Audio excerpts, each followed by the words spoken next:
Last week in part one of this series, over 2,000 of you wrote to me on a card indicating that you either, number one, wanted to explore God's calling on your life into full-time Christian service, and over 500 of you said, I'm interested in full-time Christian service. Or number two, you said, I want to learn how to use my business or career as a platform for Jesus. Over 2,000 of you.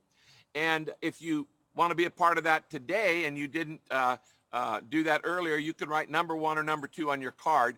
And I'm going to invite you to meet with me for a special gathering on Thursday, August 16th.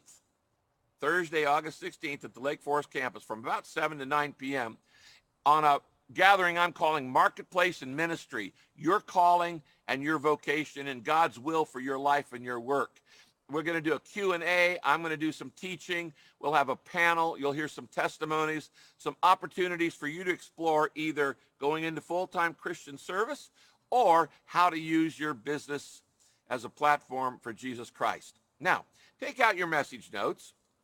And on your outline, we're going to look this weekend at how to handle the kind of setbacks that seem irreversible. And on your outline, I begin by defining setback. A setback is a loss of progress, a defeat of a plan, or a reversal of good fortune. In other words, it's anything that sets you back. That's setback. And today we're going to look at what do you do when your setback seems irreversible. You just think the door is totally closed and it's never opening again.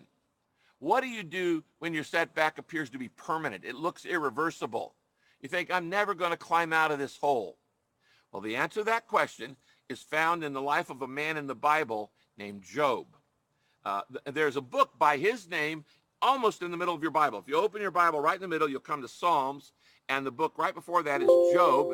It's probably the first book written in the Bible, and it's about a man named Job. Now, in his day, Job was the wealthiest man in the world.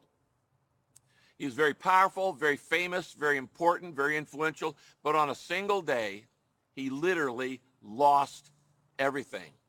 Every one of his sons and daughters, he had a big family, were murdered by terrorists on a single day. That's enough right there. But then natural disasters wiped out all of his crops and all of his livestock. They all died on a single day. It was a disaster. He lost all of his wealth, and he became deathly ill with an incurable and extremely painful disease. Now, talk about having a bad day. If you want to read that story and the story behind it, it's in the book of Job. But everything went wrong in his life. That's a real setback, and it seemed like it was irreversible. Job chapter 30, verse 26 and 27, Job says, I looked for good to come, but evil came instead.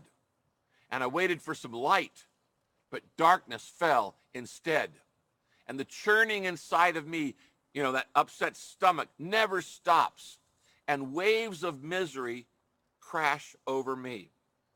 I have no doubt in a crowd this size at Saddleback Church this weekend that some of you are feeling like Job. And yet at the end of the story of the book of Job, he has one of the greatest comebacks in history. He loses it all: health, wealth, family, everything, posterity and prestige. But at the end, he gains it all back in even a